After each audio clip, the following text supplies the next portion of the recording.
I intend to resign as party leader, as Prime Minister. Economic force, because Canada and the United States, that would really be something. Break time guys, tanghali break time. So labas muna tayo maglakad-lakad, even though malamig, hanap tayo ng magandang spot kung saan pwede tayo makapagkwentuhan.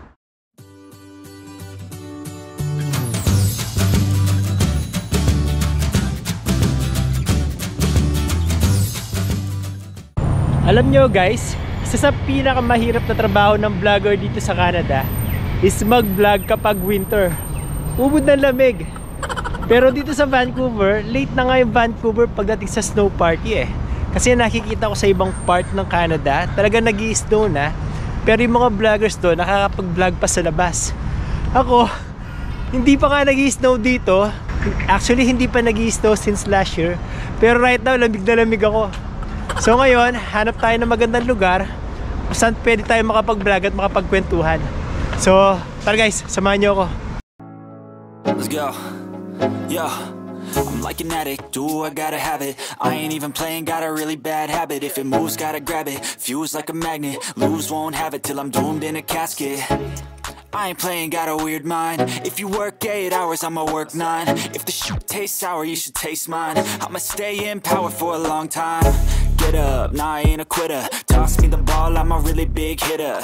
Big picture, I'm a straight killer. Rising the song to the highest. Gusto kong pag-usapan natin guys yung ginawang announcement kahapon ni Prime Minister Justin Trudeau tungkol sa pagre-resign niya. Ito yung video, panoorin natin. And the fact is, despite best efforts to work through it, Parliament has been paralyzed for months after what has been the longest session of a minority parliament in Canadian history. That's why this morning I advised the Governor-General that we need a new session of Parliament. She has granted this request, and the House will now be prorogued until March 24th. Over the holidays, I've also had a chance to reflect and have had long talks with my family about our future. So last night over dinner, I told my kids about the decision that I'm sharing with you today. I intend to resign as party leader, as Prime Minister, after the party selects its next leader through a robust, nationwide, competitive process. So yun nga yung video guys no, and before we continue, isang disclaimer lang, gusto ko lang sabihin sa inyo na itong mga sasabihin ko sa video na ito ay pawang mga opinion ko lamang and base lang to sa mga personal research ko. So let's lay out the facts first base dun sa video ng announcement ni Justin Trudeau. Ang sabi niya, he intends to resign as Prime Minister of Canada. Sabi din niya, he will step down also as the leader of the Liberal Party as soon as the Liberal Party finds a replacement for him. I intend to resign as party leader, as Prime Minister, after the party selects its next leader. And ang isa rin sa mga sinabi niya is, he has prorogued the Parliament until March 24, 2025. That's why this morning I advised the Governor-General that we need a new session of Parliament. She has granted this request, and the House will now be prorogued until March 24th. So yun yung mga facts na sinabi niya.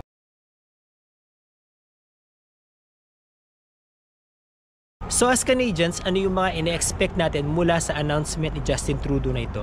Well, number one, kailangan nating ma-realize na siya pa rin ang Prime Minister ng Canada. Kasi sabi nga niya, he will only resign and he will step down as the leader of the Liberal Party kapag nakahanap na ng replacement ang Liberal Party. I intend to resign as party leader, as Prime Minister, after the party selects its next leader. And also, he also said that he has requested for the Governor-General of Canada to prorogue the Parliament, and the Governor-General of Canada has approved it. That's why this morning I advised the Governor-General that we need a new session of Parliament.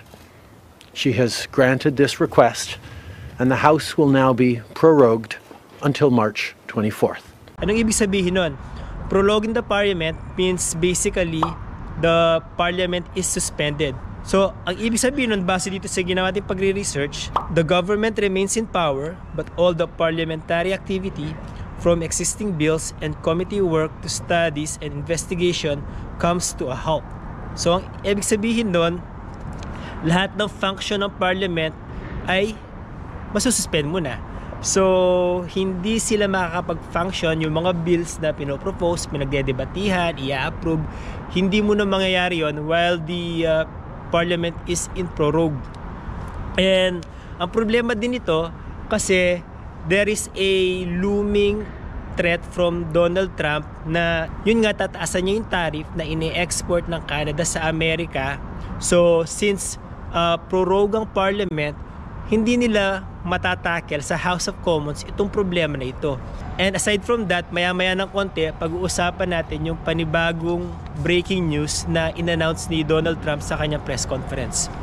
So ang na-establish na nating facts as of now is even though Justin Trudeau has announced that he has resigned as Prime Minister of Canada, technically, this will not take into effect until the Liberal Party finds a replacement for him.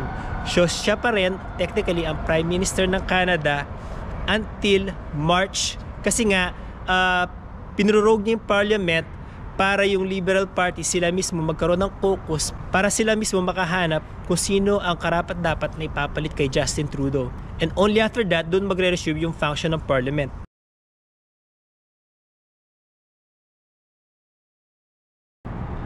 Ngayon naman guys, kung Canadian citizen kayo dito sa Canada, ano yung mga ini-expect natin? Well, may tatlo akong tanong na ni-ready rito at sasagutin natin yon. Unang tanong, will Parliament open in March?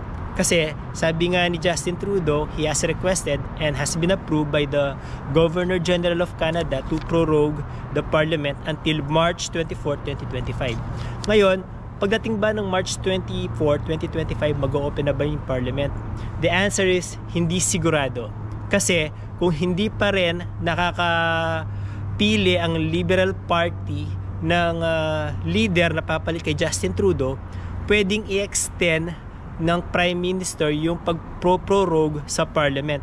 So, hindi ibig sabihin na come March, mag-o-open na ulit yung Parliament. And then, second question, will there be an election happening soon? Ang sagot dito is very unlikely. Kasi, ang intention kasi ng mga opposition, pag nag-resume yung Parliament, maghahain sila ng motion for a vote of non-confidence sa current government. Pero since Justin Trudeau nga, prorogue the Parliament, hindi makapaghain ng motion yung mga opposition for a vote of non-confidence. So, hindi mangyayari to unless mag-open uli ang Parliament. Pero, sabi ko nga kanina, hindi ibig sabihin na pagdating ng March, mag-open yung Parliament. And hindi rin ibig sabihin na pag open na yung Parliament at pag nagbotohan na yung mga MPs, hindi ibig sabihin na papasa yung vote of non-confidence kay Justin Trudeau. Kasi ilang beses nang inattempt yan ng Conservative Party last year na iboto nga ng non-confidence si Justin Trudeau, pero hindi siya pumapasa kasi sinusuportahan ng NDP party ni Jagmeet Singh, yung party ni Justin Trudeau, kaya hindi pumapasa yung vote of non-confidence. So, hindi natin alam kung sa March mag-o-open yung Parliament at magkakaroon ulit ng vote of non-confidence. Hindi natin alam kung papasa ito. Ngayon, kapag pumasa ito, magti-trigger ito ng election at doon pa lang magkakaroon ng election dito sa Canada. And then, number 3. Will Canadians have a new Prime Minister? Ang sagot dito is yes. Kasi sigurado mag-i-step down na si Justin Trudeau pag nakahanap ng kapalit ang Liberal Party. So yung papalit kay Justin Trudeau, siya yung magiging Prime Minister ng Canada. Pero at the same time, pag nag-trigger din ng election, maaaring kung sino man yung pumalit kay Justin Trudeau, mapalitan na rin yon pag nag-trigger nga ng election dito sa Canada. So hindi lang yun yung mga nangyayari dito sa Canada guys. Around social media, maraming mga naging reaction tungkol sa pagre-resign na to ni Justin Trudeau. Nandiyan yung tweet ni Donald Trump, and papakita ko yung screenshot. And then sa Langley nga, sa DQ Langley, kahapon nga nag-resign si Justin Trudeau. Meron silang special promo. dahil nga sa pag-resign ni Justin Trudeau. Yan, papakita ko yung picture sa inyo. And then marami ring videos na naglabasan mula sa mga opposition leaders like si Jagmeet Singh, si Pierre Poilievre, at yung leader ng Bloc Québécois. Naglabas sila ng mga videos nila. And then yung mga ka-party din naman ni Justin Trudeau na from the Liberal Party, nag-tweet din sila at nagpapakita ng suporta sa ginawang pagre-resign ni Justin Trudeau.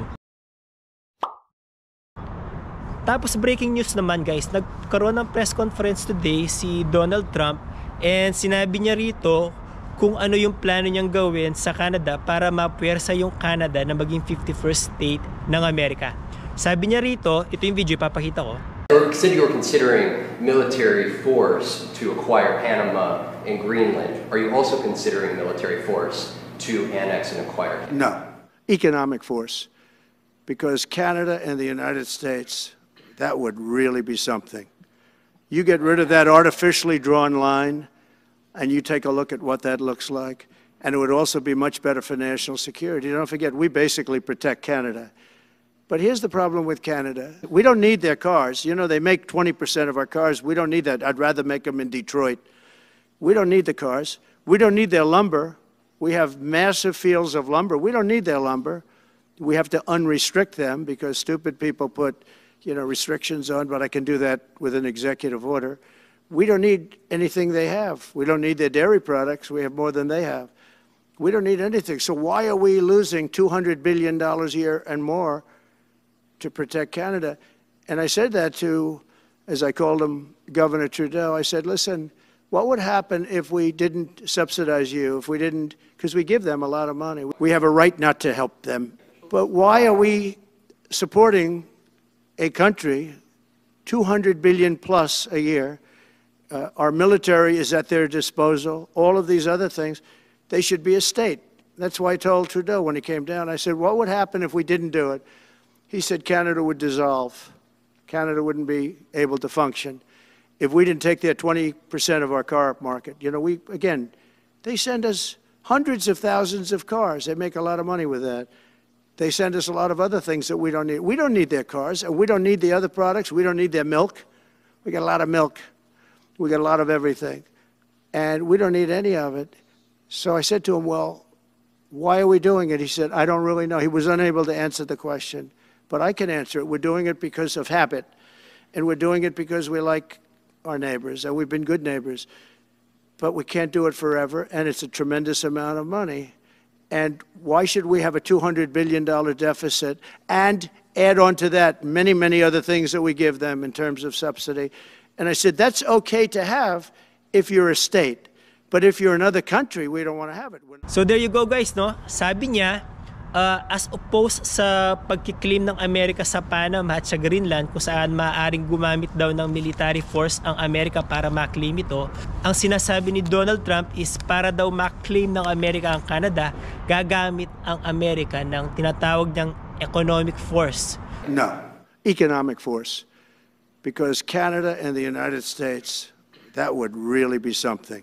So ang sinasabi niya, since napakalaki ng ini-export ng Canada sa Amerika, meaning malaki-laking halaga ang ini-import ng Amerika sa Canada, sinasabi niya na yung karamihan sa mga ini-import ng Amerika sa Canada, hindi na i-import ng Amerika. Sabi niya, hindi na kailangang i-import ng Amerika yun sa Canada para